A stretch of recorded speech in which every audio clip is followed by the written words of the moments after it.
কি রে কি করছিস?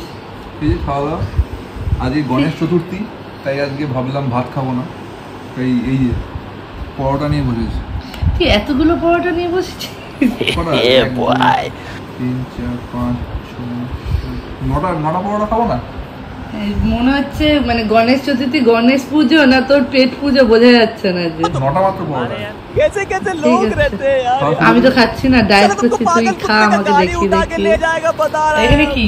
এই যে এখানে মোদক, গণেশের লাড্ডু। তোরই পেট পুজো মনে হচ্ছে আজকে।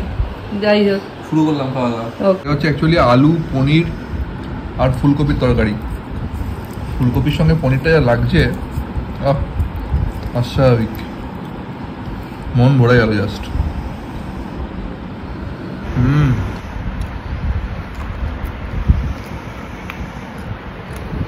ফুলকপির সঙ্গে পনিরের যে ব্যাপারটা, জাস্ট অসাম।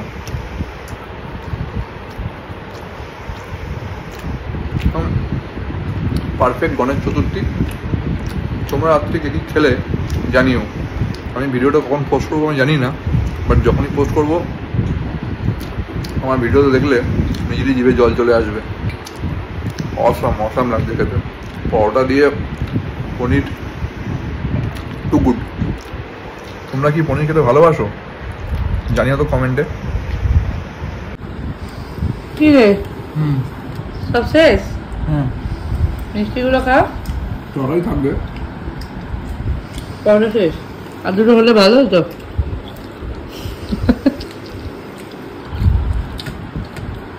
আবার গুড নাইট বলে দে। Good night.